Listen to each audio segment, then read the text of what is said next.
بسم اللہ الرحمن الرحیم نحمده ونصلی علی رسولہ الکریم۔ اختلاف امت صراط مستقیم میں سے کچھ سوال جواب ہیں عقائد کے اعتبار سے۔ وسیلہ کا جو عقیدہ ہے، یا ایھا الذین آمنوا اتقوا اللہ وابتغوا الیہ الوسیلۃ، یہاں پہ کچھ سوال ہے اور اس کا جواب حضرت دے رہے ہیں۔ توسل اور دعا، توسل وسیلہ، توسل ایک ہی بات ہے، ٹھیک ہے جی۔ ایک اہم نزاعی مسئلہ یہ ہے کہ اختلافی مسئلہ یہ ہے کہ آن حضرت صلی اللہ علیہ وسلم اور بزرگان دین کا توسل یعنی وسیلہ پکڑنا، وسیلہ مانگنا جائز ہے یا نہیں۔ اس میں میرا مسلک یہ ہے، یہ بزرگ فرما رہے ہیں کہ آن حضرت صلی اللہ علیہ وسلم، انبیاء کرام علیہم السلام، صحابہ کرام اور دیگر مقبولان الہی کے طفیل اور وسیلے سے دعا مانگنا جائز ہے، ٹھیک ہے جی۔ جس کی صورت یہ ہے کہ اے اللہ، اپنے ان نیک اور مقبول بندوں کے طفیل میری یہ دعا قبول فرما یا میری فلاں مراد پوری فرما دے۔ بعض علماء نے اس توسل کا انکار کیا ہے، وہ کہتے ہیں کہ اپنے کسی نیک عمل کا حوالہ دے کر اور اس کو وسیلہ بنا کر دعا کرنا تو صحیح ہے، جیسا کہ حدیث الغار میں 3 شخصوں کے اپنے اپنے عمل سے توسل کرنے کا تذکرہ آن حضرت صلی اللہ علیہ وسلم نے فرمایا۔ صحیح بخاری جلد نمبر 1 صفحہ نمبر 493۔ یعنی جو 3 وہ واقعہ آپ کے ذہن میں ہوں، ایک بندہ ماں باپ کی خدمت کرتا تھا، ماں کی، دوسرا ایک بڑے گناہ سے بچا، تیسرا جو ہے وہ ایک بندے کی بکری شکریاں اس نے کر لی تھیں، تو وہ اس قسم کا مفہوم ہے، ٹھیک ہے جی۔ مگر کسی شخصیت کے وسیلے سے دعا کرنا صحیح نہیں، یعنی ان کے ہاں جن کا عقیدہ یہ ہے کہ اعمال کا وسیلہ دیا جا سکتا ہے، ان کے ہاں جو ہے بزرگوں کا، کسی نے ایک شخصیت کا وسیلہ دینا ان کے ہاں جائز نہیں، جبکہ ہمارے ہاں احناف کے ہاں جائز ہے۔ اور بعض حضرات فرماتے ہیں کہ کسی زندہ شخصیت کے وسیلے سے دعا کرنا تو جائز ہے، جیسے کہ حضرت عمر رضی اللہ تعالیٰ عنہ نے حضرت عباس رضی اللہ تعالیٰ عنہ کے توسل سے دعا فرمائی تھی۔ صحیح بخاری جلد نمبر 1 صفحہ نمبر 137۔ مگر جو حضرات اس دنیا سے تشریف لے جا چکے ہیں، ان کے طفیل سے دعا کرنا صحیح نہیں، یعنی ان کے وسیلہ سے۔ مگر میں ان حضرات کی رائے سے متفق نہیں ہوں، کیونکہ توسل میں دعا بزرگوں سے نہیں کی جاتی بلکہ براہ راست خدا تعالیٰ سے کی جاتی ہے، یہ اصل بات ہے، سمجھنے کی۔ بس جب کسی ایسے مقبول بندے کے توسل سے دعا کرنا جائز ہے جو اس دنیا میں موجود ہو، تو ان مقبولان الہی کے توسل سے دعا کرنا بھی صحیح ہوگا جو اس دنیا سے رحلت فرما گئے۔ نیز جب اپنے نیک عمل کے توسل سے دعا کرنا جائز ہے، تو کسی مقبول بارگاہ خداوندی کے توسل سے دعا کرنا صحیح ہے، کیونکہ اس کی حقیقت دراصل یہ دعا کرنا ہے کہ یا اللہ، میرا تو کوئی عمل ایسا نہیں جس کو میں آپ کی بارگاہ عالی میں پیش کر کے اس کے وسیلے سے دعا کروں، البتہ فلاں بندہ آپ کی بارگاہ میں مقبول ہے اور مجھے اس سے محبت و عقیدت کا تعلق ہے، بس اے اللہ، آپ اس تعلق کی لاج رکھتے ہوئے جو مجھے آپ کے نیک بندوں سے ہے، میری یہ درخواست قبول فرما لیجئے۔ تو دراصل یہ اپنے اس تعلق کے ذریعے توسل ہے جو اسے اللہ تعالیٰ کے نیک اور مقبول بندوں سے ہے، بلکہ میرے نزدیک اس توسل میں تواضع اور عبدیت کی شان زیادہ پائی جاتی ہے کہ آدمی کو اپنے کسی عمل پر نظر نہ ہو اور وہ اپنے کسی نیک عمل کو اس لائق نہ سمجھے کہ اسے بارگاہ خداوندی میں پیش کر سکے۔ بہرحال توسل کی یہ صورت صحیح اور بزرگان دین سے منقول اور ان کا معمول رہی ہے۔ شیخ سعدی رحمۃ اللہ علیہ کا یہ شعر کس کو یاد نہیں ہوگا؟ خدایا بحق بنی فاطمہ کے برقول ایماں کنی فاطمہ، خاتمہ لفظ کیا ہے؟ خاتمہ۔ خدایا بحق بنی فاطمہ کے برقول ایماں کنی خاتمہ، ٹھیک ہے جی۔ اس کا مطلب یہی ہے کہ حضرت فاطمہ رضی اللہ بنی فاطمہ، اولاد فاطمہ کی وسیلہ سے ایمان پر ہمارا خاتمہ فرمانا، یہ بھی دعا ہے، یعنی وسیلہ کی دعا ہے۔ مگر یہ عقیدہ نہ رکھا جائے کہ توسل کیے بغیر دعا کی جائے تو اللہ تعالیٰ اس کو سنتے ہی نہیں، ٹھیک ہے جی۔ ان ساری چیزوں کو ذہن میں رکھنا ہے، اور نہ یہ عقیدہ رکھا جائے کہ انبیاء و اولیاء کے وسیلے سے جو دعا کی جائے اس کا ماننا اللہ تعالیٰ کے ذمہ لازم ہو جاتا ہے، نہیں، بلکہ یہ سمجھنا چاہیے کہ ان مقبولان الہی کے طفیل سے جو دعا کی جائے گی اس کی قبولیت کی زیادہ امید ہے۔ ہماری فقہ حنفی کی کتابوں میں جو مسئلہ لکھا ہے وہ یکرہ ان یقول فی دعائہ بحق فلان او بحق انبیائک ورسولک لأنہ لا حق للمخلوق علی الخالق۔ ہدایہ کی جو جلد ہے بڑی مسائل کی، جلد نمبر 4 صفحہ نمبر 475، کتاب الکراہیہ، یاد رکھنا حوالہ جات۔ ترجمہ کیا ہے؟ اور مکروہ ہے کہ اپنی دعا میں یوں کہے کہ یا اللہ بحق فلاں یا بحق اپنے نبیوں اور رسولوں کے مجھے فلاں چیز عطا فرما، کیونکہ مخلوق کا کوئی حق خالق کے ذمہ نہیں۔ اللہ تعالیٰ چاہیں گے تو قبول فرمائیں گے، نہیں تو اللہ کی مرضی ہے، ٹھیک ہے جی۔ کیونکہ اللہ کے ہاں واجب نہیں ہو جاتا کہ اس کے وسیلہ سے مانگیے تو قبول ہوگی ضرور، کیونکہ دعا قبولیت ہونے کے بھی مختلف وہ ہیں چانسز ہیں اور طریقے ہیں، وہ اس کے اپنے اپنے مرتبے ہیں۔ اس کا یہی مطلب ہے جو میں نے اوپر ذکر کیا، یعنی اگر یہ خیال ہو کہ جو دعا ان حضرات کے وسیلہ سے کی جائے گی اس کا پورا کرنا اللہ تعالیٰ پر لازم اور واجب ہو جائے گا تو یہ توسل جائز نہیں، اس طرح کا توسل، کیونکہ اللہ تعالیٰ کے ذمے کسی مخلوق کا کوئی حق واجب نہیں اس کریم داتا کی طرف سے، جس کو جو کچھ عطا کیا جاتا ہے وہ محض فضل و احسان ہے، ورنہ اس کی بارگاہ عالی میں کسی مخلوق کا کوئی استحقاق نہیں۔ یہ وسیلے کی پہلی صورت ہے۔ دوسری صورت، وسیلے کی دوسری صورت، بعض لوگ وسیلے کا مطلب یہ سمجھتے ہیں کہ چونکہ ہم لوگوں کی رسائی خدا تعالیٰ کے دربار تک نہیں ہو سکتی، اس لیے ہمیں جو درخواست کرنی ہو اس کے مقبول بندوں کے سامنے پیش کریں اور جو کچھ مانگنا ہو ان سے مانگیں۔ چنانچہ یہ لوگ اپنی مرادیں اولیاء اللہ سے مانگتے ہیں اور ان کا خیال ہے کہ یہ اکابر بعطاء الہی ان کی مرادیں پوری کرنے پر قادر ہیں۔ میں نے خواجہ بہاءالحق زکریا ملتانی، خواجہ فرید الدین گنج شکر، خواجہ علی حجویری المعروف بہی داتا گنج بخش، سلطان الہند خواجہ نظام الدین اولیاء اور دیگر اکابر اولیاء اللہ قدس اللہ اسرارہم کے مزارات پر لوگوں کو ان بزرگوں سے دعائیں مانگتے دیکھا ہے۔ میں اس فعل کو خالص جہالت سمجھتا ہوں اور یہ دراصل دو غلطیوں کا مجموعہ ہے، اور یہ کہ ان لوگوں نے خدا تعالیٰ کی بارگاہ عالی کو بھی دنیا کے شاہی درباروں پر قیاس کر لیا ہے، گویا جس طرح دنیا کے بادشاہوں تک ہر شخص کی رسائی نہیں ہو سکتی بلکہ امراء وزراء کی وساطت اور چپڑاسیوں اور دربانوں کی منت کشی کی ضرورت ہوتی ہے، اسی طرح خدا کے دربار میں کوئی شخص براہ راست عرض معروض نہیں کر سکتا بلکہ اس کو درمیانی واسطوں کا سہارا ڈھونڈنے کی ضرورت ہوتی ہے۔ مگر خدا تعالیٰ کو دنیا کے بادشاہوں پر قیاس کرنا سراسر غلط ہے، اس لیے کہ بادشاہ اور رعایا کے درمیان واسطوں کی ضرورت تو اس لیے پیش آتی ہے کہ وہ رعایا کی داد و فریاد خود نہیں سن سکتے اور نہ ہر شخص اپنی آواز براہ راست ان تک پہنچا سکتا ہے۔ اس کے برعکس حق تعالیٰ کی شان یہ ہے کہ دنیا کے سارے انسانوں، فرشتوں، جنات اور حیوانات میں سے ایک ایک کی آواز وہ اس طرح سنتے ہیں کہ گویا باقی ساری کائنات خاموش ہے اور صرف وہی ایک گفتگو کر رہا ہے۔ حدیث میں ارشاد ہے کہ نہایت تاریک رات میں سنگ سیاہ پر بھوری چیونٹی کے چلنے کی آواز بھی خدا تعالیٰ سنتے ہیں۔ پھر دنیا کے بادشاہوں تک ہر آدمی کی رسائی ممکن نہیں، مگر خدا تعالیٰ کی شان یہ ہے کہ وہ ہر شخص سے اس کی رگ گردن سے بھی رگ سے بھی قریب ہے۔ ایک بار صحابہ کرام رضوان اللہ تعالیٰ علیہم اجمعین نے حضرت صلی اللہ علیہ وسلم سے عرض کیا، اقریب ربنا فنناجیہ ام بعید فننادیہ، قرطبی کی جلد نمبر 2 صفحہ نمبر 308۔ ہمارا رب ہم سے قریب ہے کہ ہم اسے آہستہ پکاریں یا دور ہے کہ زور سے پکاریں۔ اس پر قرآن کریم کی آیت نازل ہوئی، وَإِذَا سَأَلَكَ عِبَادِي عَنِّي فَإِنِّي قَرِيبٌ أُجِيبُ دَعْوَةَ الدَّاعِ إِذَا دَعَانِ، سورۃ البقرہ 186، تفسیر ابن کثیر جلد نمبر 1 صفحہ نمبر 217۔ ترجمہ، اور جب میرے بندے آپ صلی اللہ علیہ وسلم سے میرے بارے میں دریافت کریں، اللہ کے بارے میں، کہ میں ان سے نزدیک ہوں یا دور، تو ان کو بتائیے کہ میں نزدیک ہوں، میں پکارنے والے کی پکار سنتا ہوں جب بھی وہ مجھے پکاریں۔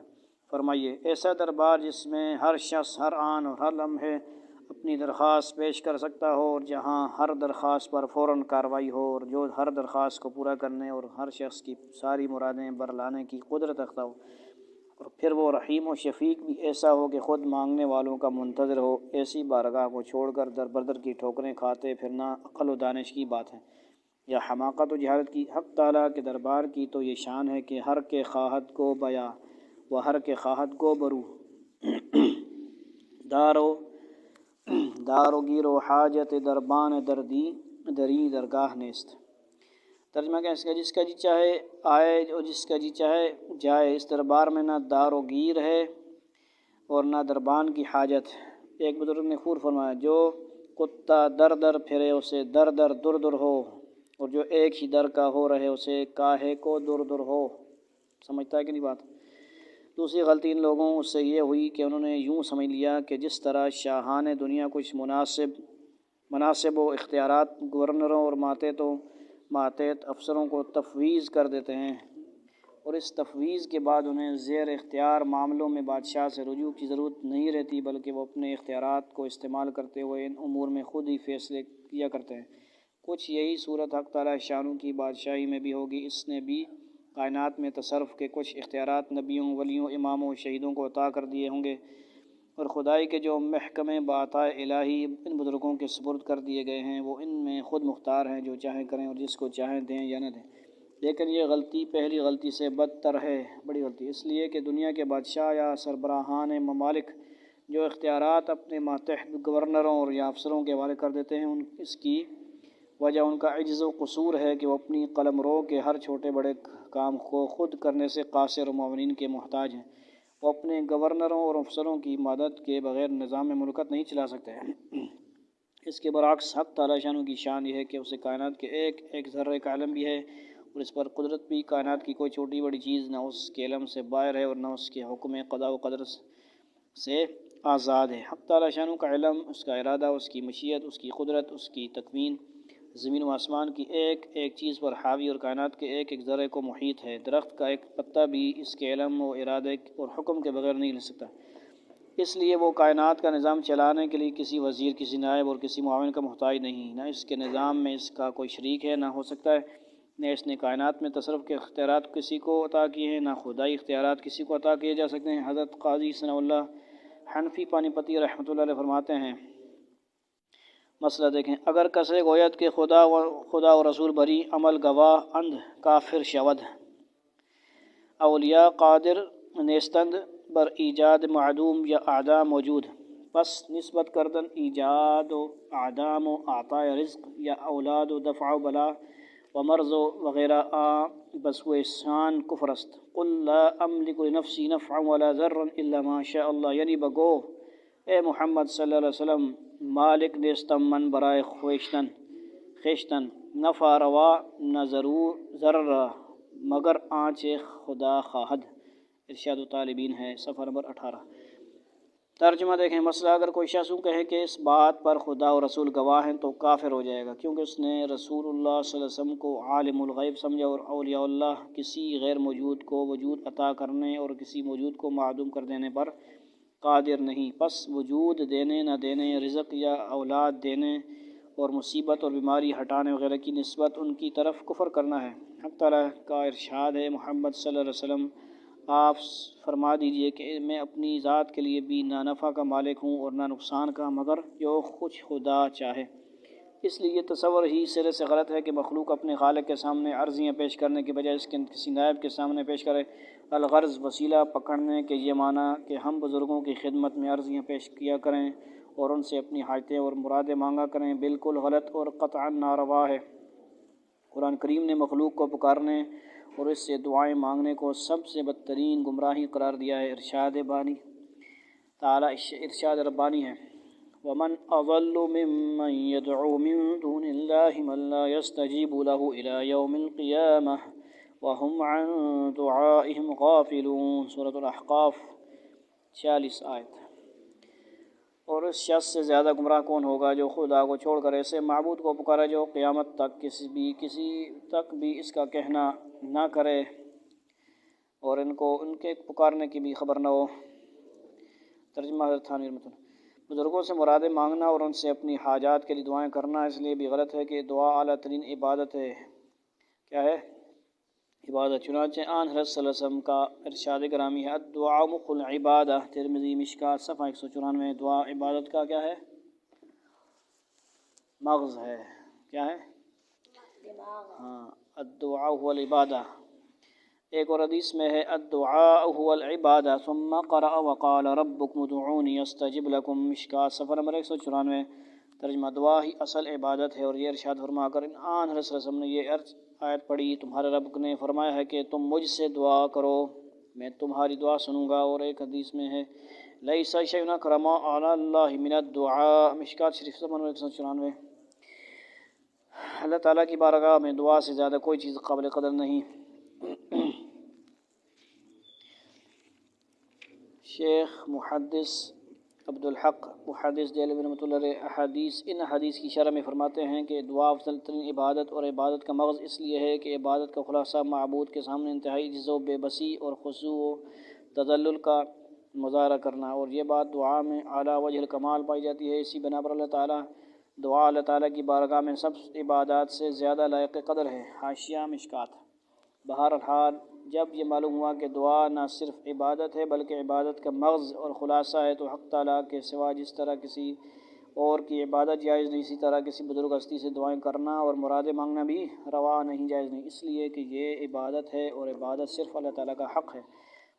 حضرت قاضی ثناء اللہ حنفی پانی پتی رحمۃ اللہ فرماتے ہیں مسئلہ دعا از اولیاء بردگان یا زندگان و از انبیاء جائز نیست۔ رسول خدا صلی اللہ علیہ وسلم فرمودہ الدعاء هو العبادہ، یعنی دعا خواستن از خدا عبادت است۔ پس در این آیت خواند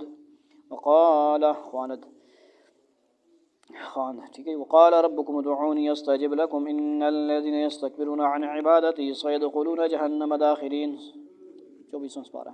آنچہ جہاں می گویند یا شیخ عبدالقادر جیلانی شیئا للہ یا خواجہ شمس الدین پانی پتی شیئا للہ جائز نیست، شرک کو کفر است۔ و اگر یا الہی بحرمت خواجہ شمس الدین پانی پتی حاجت من روا کن گوید، مضائقہ ندارد حق تعالیٰ میں فرماید والذین یدعون من دون اللہ عباد امثالکم، یعنی از کسانے کے شمار دعا می خواہد سوائے خدا آہاں بندگانند مانند شما، آہاں را چی قدرت است کہ حاجت کسے بر آرند۔ ارشاد الطالبین فارسی ہے جی، صفحہ نمبر 18، مطبوع مجتبی دہلی 1915۔ ترجمہ دیکھیں جی فارسی عبارت کا۔ فوت شدہ یا زندہ بزرگوں سے اور انبیاء کرام علیہ السلام سے دعائیں مانگنا جائز نہیں۔ رسول اللہ صلی اللہ علیہ وسلم کا ارشاد ہے کہ دعا ہی اصل عبادت ہے۔ پھر آپ صلی اللہ علیہ وسلم نے یہ آیت پڑھی اور تمہارے رب نے فرمایا ہے کہ مجھے پکارو، کسے؟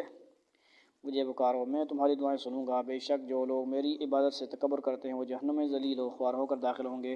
اور یہ جو جاہل لوگ کہتے ہیں یا شیخ عبدالقادر جیلانی شاعر اللہ یا خواجہ شمس الدین پانی پتی شاعر اللہ، جائز نہیں بلکہ شرک و کفر ہے۔ اور اگر یوں کہیں کہ یا الہی تو فعل خواجہ شمس الدین پانی پتی میرا یہ کام کر دے، تو کوئی مضائقہ نہیں، فرق سمجھو۔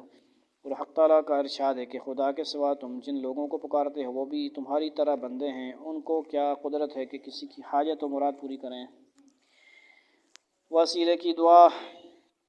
وسیلے کی تیسری صورت، وسیلہ پکڑنے کی ایک صورت یہ ہو سکتی ہے کہ براہ راست بزرگوں سے تو اپنی حاجات نہ مانگی جائے، البتہ ان کی خدمت میں یہ گزارش کی جائے کہ وہ حق تعالیٰ کے دربار میں ہماری حاجت مراد پورا ہونے کی دعائیں فرمائیں۔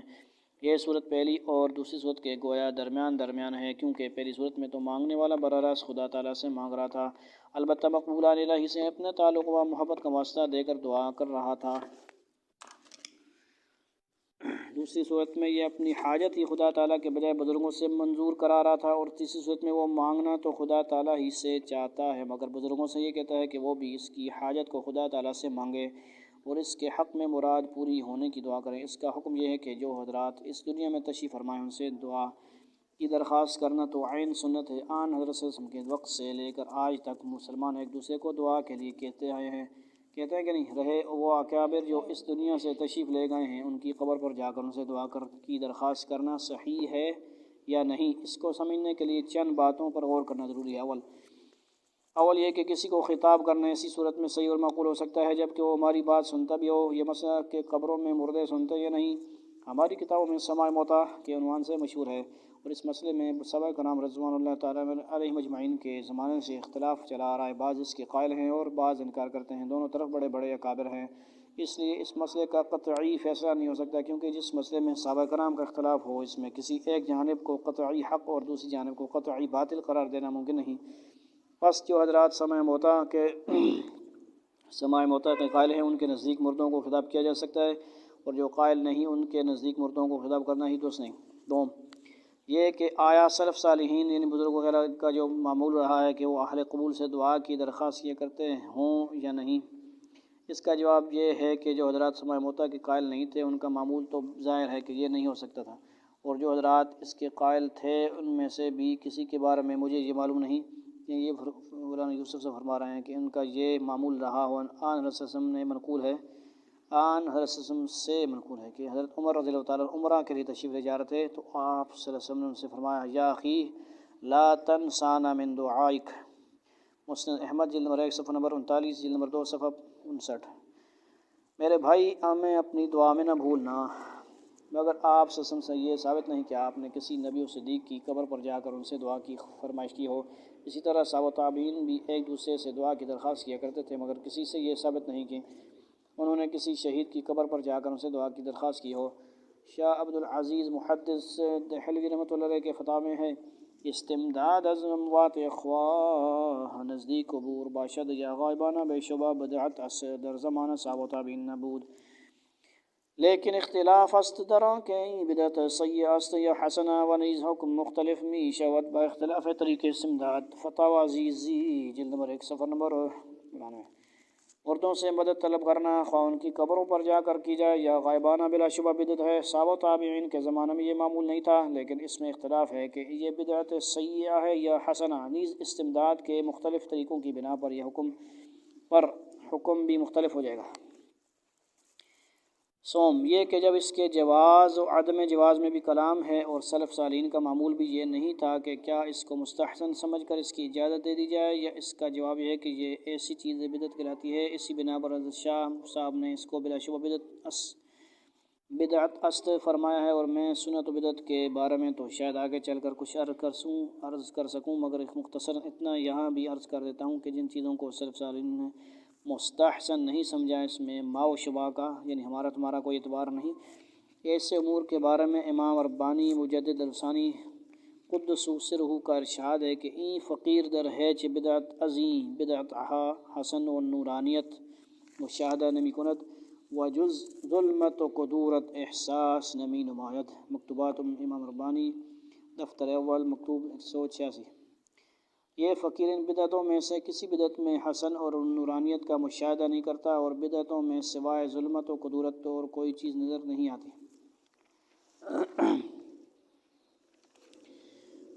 اس کے بعد حضرت صلی اللہ علیہ وسلم کا ارشاد گرامی کہ ہر نئی چیز جو دین کے نام سے ایجاد کی جائے بدعت ہے، اور ہر بدعت گمراہی ہے، نقل کر کے حضرت مجدد رحمۃ اللہ فرماتے ہیں ہر گاہ ہر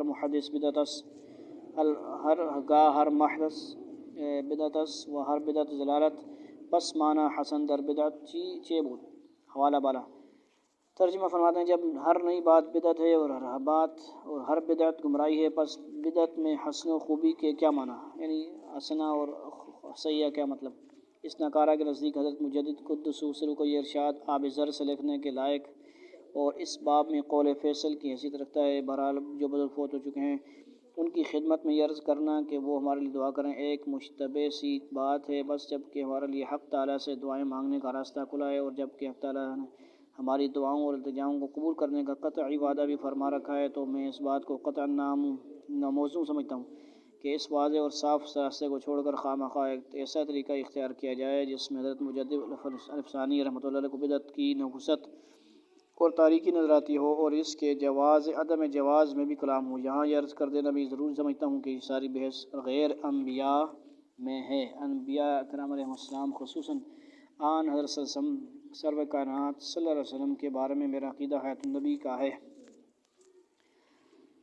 اور حضرت صلی اللہ علیہ وسلم کے روضہ اقدس پر حاضر ہو کر صلاۃ والسلام پڑھنے اور شفاعت کی درخواست کرنے کا مسئلہ ہماری کتابوں میں لکھا ہے۔ اس لیے جس سعادت مند کو بارگاہ نبوت کے آستانہ عالیہ پر حاضری نصیب ہو، وہ اگر حضرت صلی اللہ علیہ وسلم کی خدمت میں دعا اور شفاعت کے لیے درخواست کرے تو میں اسے جائز بلکہ مستحسن سمجھتا ہوں۔ واللہ اعلم۔ اللہ تعالیٰ صحیح سمجھ کی توفیق نصیب فرمائے۔ والسلام علیکم۔